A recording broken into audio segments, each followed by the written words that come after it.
Assalamualaikum warahmatullahi wabarakatuh. Alhamdulillahirabbil alamin. Allahumma sholli ala Muhammad wa ala ali Muhammad.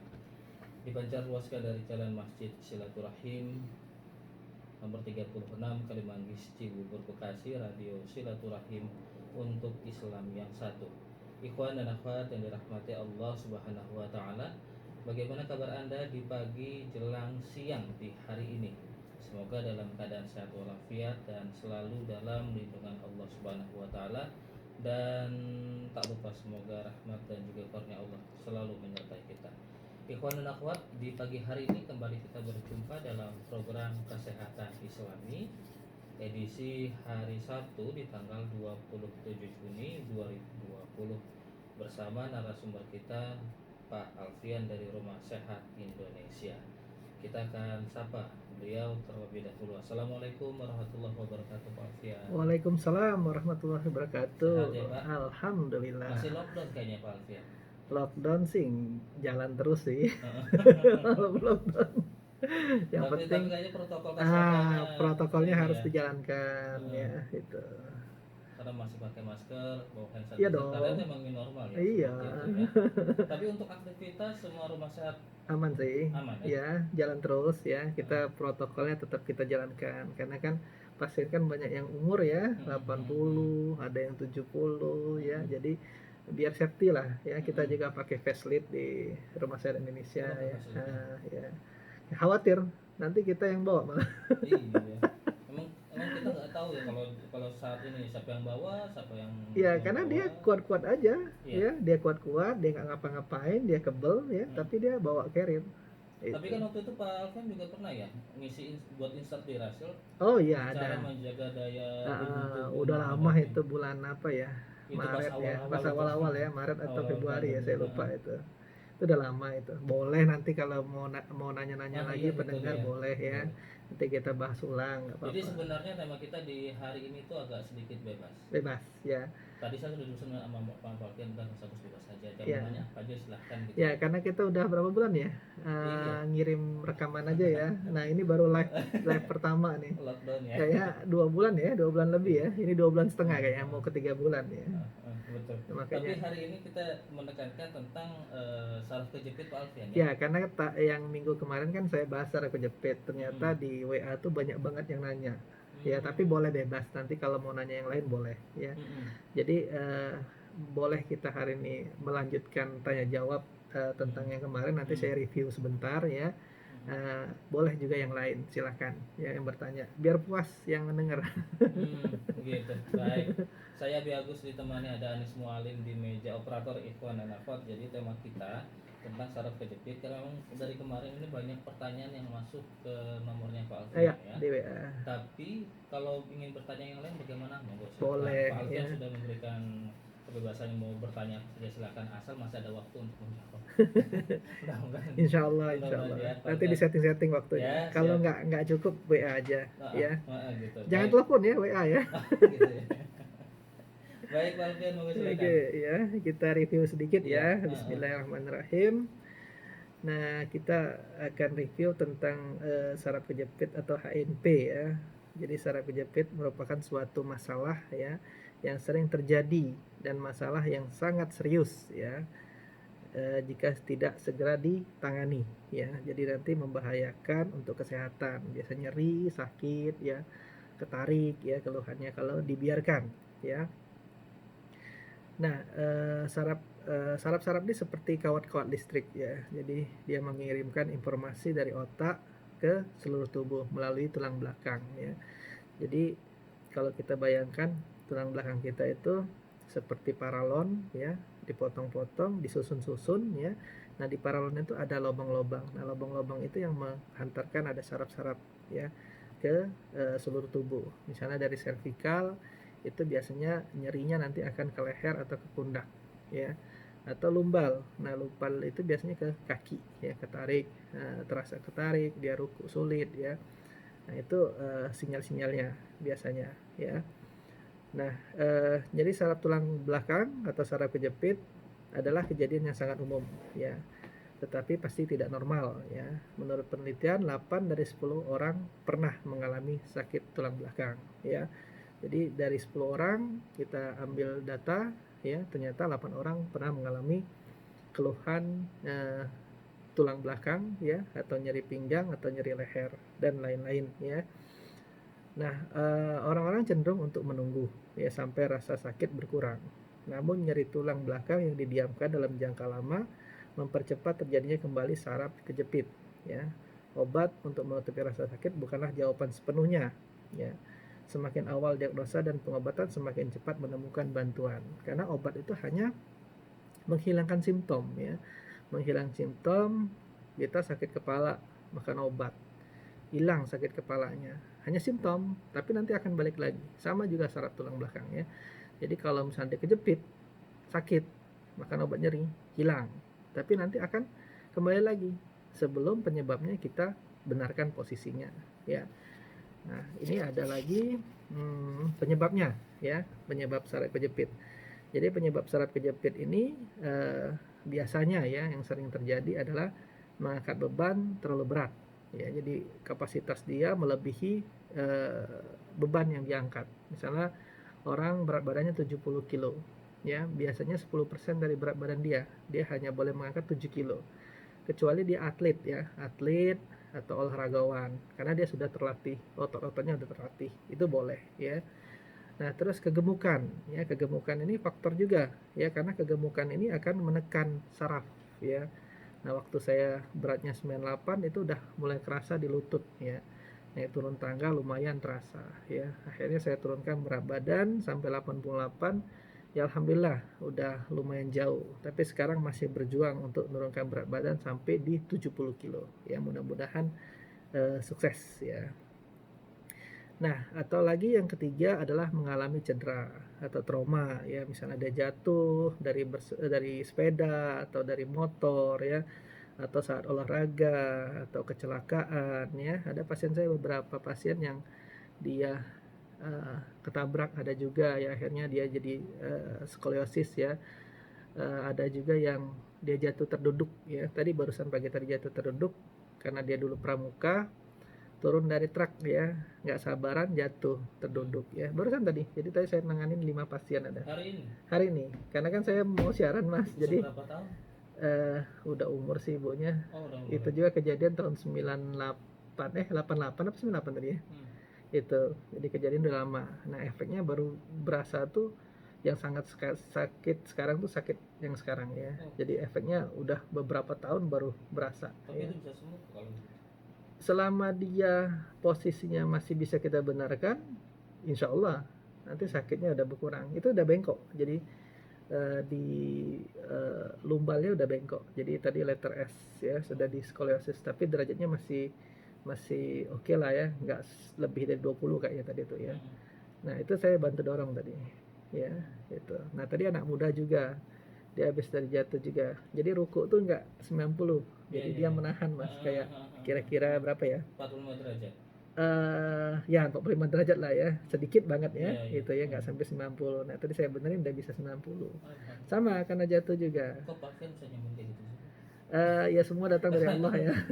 Semua datang dari Allah. Agak susah tuh Pak, aduh kalau nggak ada ilmunya tuh. Ya pertama kita ikhtiar ya, berdoa, dan ilmu itu harus dicari ya, nggak hanya kita ilmu itu cuma datang ya, nggak bisa ya. Kita harus mencari ilmu terus ya. Sekarang juga saya sekolah lagi ya, jadi ngambil sekolah lagi untuk nambah ilmu. Kayak di Rasil ini kan saya sudah dari 2012 ya. Iya, Pak. 8 tahun udah coba. Subhanallah ya. Kalau saya nggak ngisi terus ilmu, habis kan. Mudah-mudahan jadi amal soleh. Amin ya Allah ya. Itu yang tujuan saya ya. Jadi kalau di Rasil ini untuk ilmu yang bermanfaat ya itu. Nah kayak gelas ya, gelas itu penuh airnya, kita kucurin terus, kalau kita nggak isi kan habis dia. Nah makanya ilmu itu dicari kemana aja, tapi jangan lupa hakikatnya Allah yang menyembuhkan tetap ya. Itu kita ikhtiar ya, ikhtiar. Nah tapi kita harus ada ilmu ikhtiar itu. Ikhtiar tanpa ilmu nggak boleh. Balikin kasus yang tadi yang Pak Alfian bersebutkan tentang tulang lumbal yang beberapa pasien tadi Pak Alfian itu, jadi modelnya dia didorong atau ditarik? Ya ada posisi-posisi yang memang kita dorong, ada yang kita tarik ya. Jadi macam-macam ada kasusnya. Ada yang kasusnya dia bengkok ke kanan, kita dorong ke posisi yang berlawanan ya. Ada yang dia spondylolisis, jadi dia satu tulangnya naik ke atas, satu ke bawah, ya. Jadi ada yang ditarik dengan gaya beban ya, biomekanik namanya itu. Kayak kita hukum Newton ya, ada aksi min reaksi. Iya, iya. Nah, jadi kita dorong supaya dia ada min reaksi, supaya dia naik ke atas, ya. Tekniknya macam-macam, ya. Saya jadi teringat waktu Pak Krisna ya, Oh ya, beberapa Mas tahun yang Krisna. lalu ya. Oh, udah lama banget itu. Oh, itu jatuh di mana? Di Sanggar, cerita. dibawa ke tukang urus sana, semua pada nyerah. Kira diobat Coach Alfian juga. Malam-malam lagi ya. Alhamdulillah sembuh ya. Alhamdulillah, ya itu dislokasi bahunya ya. Itu jam berapa? Jam 1 malam ya kalau nggak Jam salah 1 ya. malam. Subhanallah. Baik Pak Alfian, monggo dilanjut. Mas Krisna tuh inget terus sampai Iya, kalau udah Pak Alfian pasti ceritain. Masya Allah. Itu ya pernah juga kemarin kan saraf kejepit juga Mas Krisna. Waktu kapan ya? Habis senam lah katanya. Jadi terasa di punggung, di pinggangnya ya. Pernah datang lagi waktu itu. Ya alhamdulillah sudah aman lah sampai sekarang ya. Kalau untuk penyakit saraf kejepit ini hanya untuk menimpa orang yang sudah lanjut usia atau anak? Enggak juga, tadi umur 25 tadi. Masih muda 25 ya. Itu. Jadi saraf kejepit ini nggak mengenal umur ya. Kalau dia trauma atau kecelakaan atau jatuh terduduk ya bisa terjadi, atau yang zaman sekarang kan anak muda malah sering ngantor ya, waktunya habis di kantor duduk lama, apalagi sekarang WFH ya, WFH ini lebih banyak duduk. Iya. Ya kan, kalau di kantor masih ada jalan dia pergi pulang. Nah sekarang WFH ya mantengin ya, berjam-jam dia mantengin. Nah itu yang membuat ketekan ya, apalagi dia jarang olahraga ya. Makanya tadi kan disebutkan dia mengangkat berat, kegemukan ya, pernah mengalami cedera, faktor usia ya, mengalami peradangan. Nah, aktivitas terlalu lama duduk masuk itu, aktivitas kurang olahraga ya. Nah, jadi sendi itu kaku ya, mestinya sendi itu kan dia mobile ya, bergerak ya. Nah, karena dia sering duduk lama dan mungkin posisinya juga salah, masuk ke dalam bisa ya, nggak datar ya, atau dia enaknya ke kiri nih ya, lama-lama kan dia bengkok, habit ya, atau dia ngebongkok ya, kifosis ya, akhirnya dia lama-lama bongkok, itu habit. Nah itu harus kita memang stretching 1 jam setelah kita kayak siaran ini misalnya ya. Nah kita 1 jam udah kita santaikan atau rilekskan, tangan ke atas tarik ya, supaya apa, stretching ya, otot-otot, tulang-tulang ya gitu. Kalau saraf kejepit ini lebih lebih menyerang kemana sih Pak Alfian? Daerah pinggang ke bawah? Kebanyakan pinggang memang, tapi juga ada yang servikalnya, lehernya ya, ada torakalnya ya, tapi paling banyak ke pinggang. Karena masalah orang sekarang ini pertama aktivitas kerja ya, duduk terlalu lama, terus naik motor lagi sering kan, duk ya. Naik mobil juga bisa kan? Nah naik mobil juga bisa ya, kelamaan posisinya ya. Terus orang ya banyak kegemukan ya. Nah kegemukan ini kan faktor menekan ya, awalnya tidak ada keluhan, lama-lama ada keluhan ya. Itu yang paling banyak ya, kalau kita lihat di luar dari dia cedera. Kalau kita sudah terasa pinggang sedikit nyeri Pak Alfian, Jangan dibiarin, tadi kan udah dibiarin. maksudnya pertolongan pertama kira-kira Stretching dulu. Stretching aja. Nah, stretching. Ya, di YouTube saya itu ada cara stretching. Nanti saya tambahin lagi deh, kemarin baru rekam satu. Rekam 1 gerakan atau 2 gerakan saya lupa, belum sempat. Mesti ada timnya. Ada pertanyaan boleh? Boleh Kita silakan. langsung saja Pak Alfian ya. Boleh. Kita Nggak apa-apa, ya. bebas saja. Obras santai. Gitu kata Pak Alfian. Udah 3 bulan ya. Pak Alfian juga kangen nih mau siaran soalnya. Ada Ibu Hani Pak Alfian di Cengkareng. Assalamualaikum warahmatullahi wabarakatuh. Waalaikumsalam warahmatullahi Baik, wabarakatuh. Pak Alfian, saudara saya kapan hari itu pernah jatuh jeblos ke got kakinya. Dan beberapa waktu ada bekas luka seperti goreng gitu di kakinya. Koreng gitu ya. Dan lumayan lama tidak sembuh-sembuh. Kira-kira hal tersebut kenapa ya Pak? Sementara jika ada luka di tempat yang lain tidak memerlukan waktu yang lama sudah sembuh. Apa harus dibawa ke dokter? Oh iya, jadi mungkin ada infeksi di situ, ada kuman bisa jadi ya. Tapi yang tempat lain sembuh ya. Ya kalau tempat lain sembuh bukan gula ya, bukan karena gula. Jadi coba dicek dulu lah, lebih baik ya ke dokter ya, biar dicek apakah itu ada kuman ya, ada bakteri di situ ya. sehingga dia menjadi abses terus ya, nggak sembuh lukanya. Gitu. Ada bakteri kemungkinan. Kemungkinan. Coba dicek dulu Ya, ya. dicek dulu. Baik. Ya. Terima kasih. Bagi Anda pendengar yang ingin bergabung dan ingin bertanya, langsung saja WhatsApp ke nomor kami di 08111999 720. Monggo Pak Alfian dilanjut. Oke, jadi gejala saraf kejepit ini banyak ya.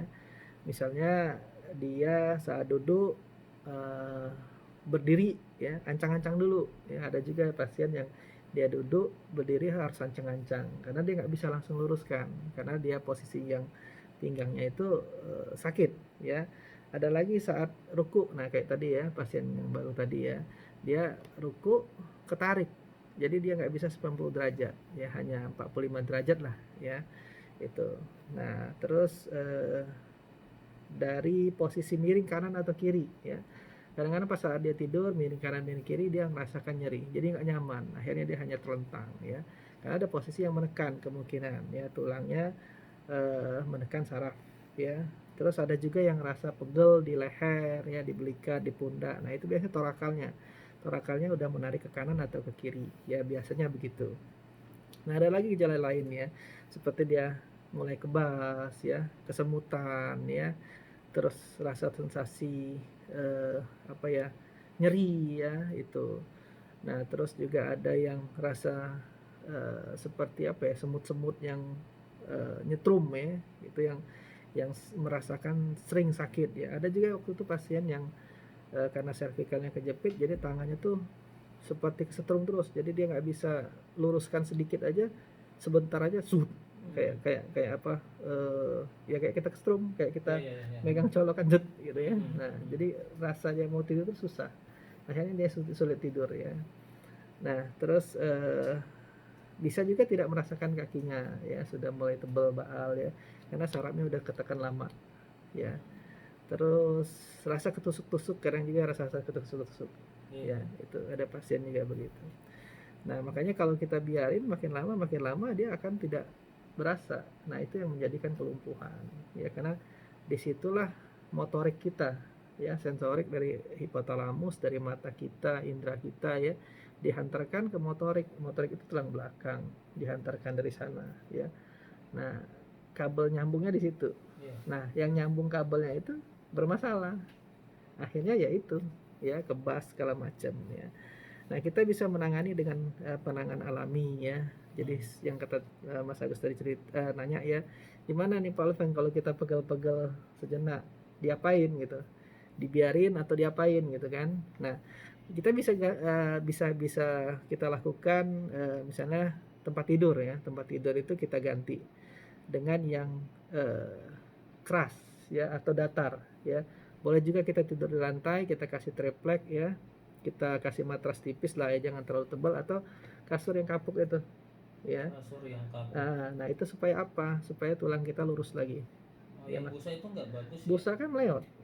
Tapi kalau ada busa yang full latex ya, itu gitu. Boleh full latex ya. Itu bukan busa, itu latex bahannya. Ya kalau busa pasti dia akan melesak ke dalam. Apalagi semakin berat badan dia semakin neken kan. Jadi bagusan kapuk ya? Bagusan kapuk. Memang zaman dulu lebih bagus. Gitu iya, ya? Bagus lagi yang apa, tidur di balai-balai. Nah, zaman dulu kan kalau kuat. Kalau dulu orang kuat-kuat aja, kalau sekarang mungkin kalau tidur di atas karpet, di lantai itu gimana Pak? Ya, masih boleh. Karena kan dia datar ya. Nah, cuman kan dingin efek dari keramik ya. Kasihlah triplek yang 1 cm ya. Jadi lebih nyaman lah ya. Itu. Nah, bagus begitu, jadi dia lurus, stretching ya. Nah sekarang kan orang banyak mau nyaman tidur, kan mau lembut ya, padahal lembut itu bermasalah ya. Jadi salah persepsi ya, lembut itu bermasalah ya. Nah terus bisa kita olesin dengan minyak esensial. Minyak esensial itu misalnya minyak cendana, minyak lavender atau chamomile, atau minyak yang panas-panas lah, yang minyak kayu putih. Minyak kayu putih juga boleh ya. Telon bisa? Minyak telon boleh ya, kita sambil masel pelan-pelan. Asal jangan minyak goreng. Mau digoreng ini. Minyak goreng juga boleh, ditambahin dengan esense. Ditahan dulu, sudah ada penelpon. Oh ya, boleh. Ya. Assalamualaikum warahmatullahi wabarakatuh. Baik, Ibu dengan siapa di mana, Bu? Baik, silakan Ibu Aisyah. Iya Ibu. Mm-mm. Ah,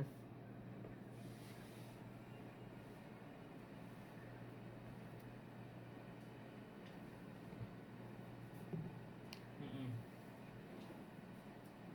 oke.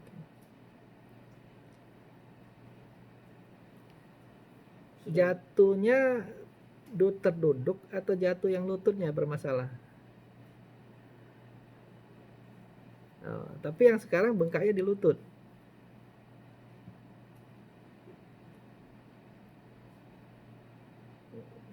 Lututnya sebelah aja atau di kanan kiri? Oke, sudah. Ya, Sudah ya, ketahuan. udah kawan. Oh, udah ketahuan. Baik. Itu saja Bu Aisyah. Iya, oke. Baik, Nanti saya jawab Ibu. dijawab ya Bu ya. Sama-sama Ibu Sama-sama. Aisyah, semoga cepat sembuh.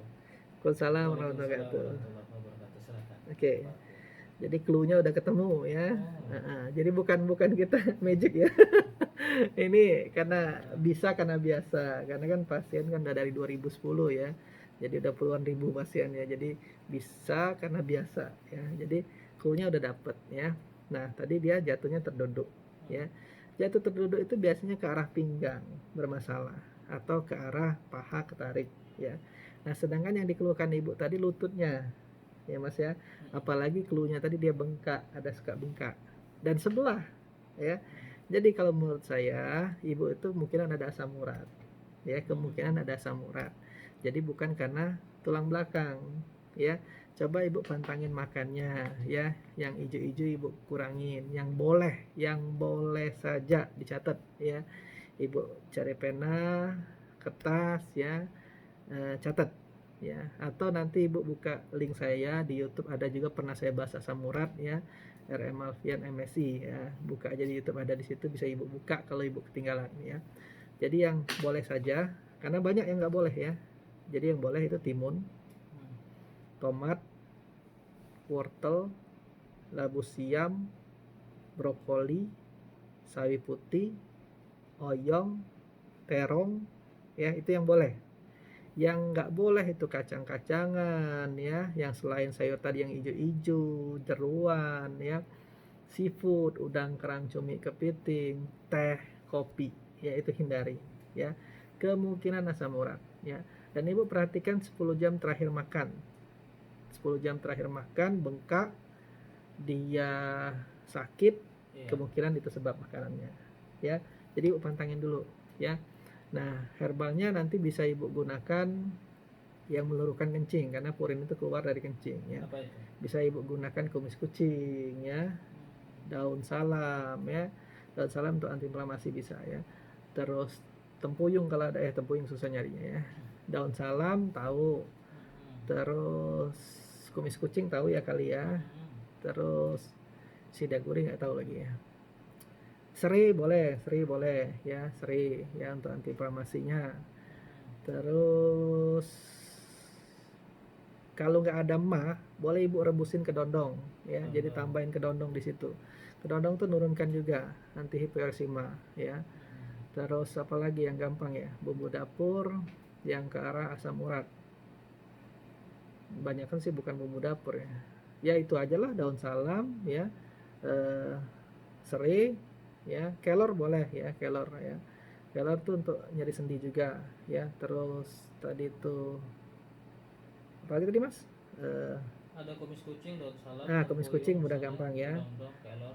Kedondong ya. Kalau tempuyung kalau dapat boleh ya, lebih cepat dia malah tempuyung gitu ya. Jelas jurnalnya banyak tempuyung. Tapi di rumah sehat ada ya? Di rumah sehat ada pasti. Maksudnya Banyak ya? untuk ibu-ibu cari di rumah ya. Mungkin Baik. tempuyung diganti aja kalau nggak ada ya.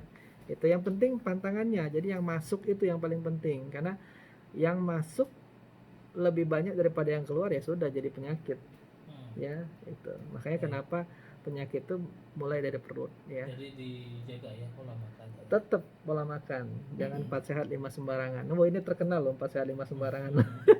Kalau ngomong 4 sehat 5 sembarangan Pak Alfian gitu. Baik Pak Alfian, ditahan dulu, kita jeda sejenak. Boleh. Yang pertama kami akan kembali lagi Ikhwan Dapat setelah nada takwa berikut ini, jadi tetaplah bersama kami. Oke.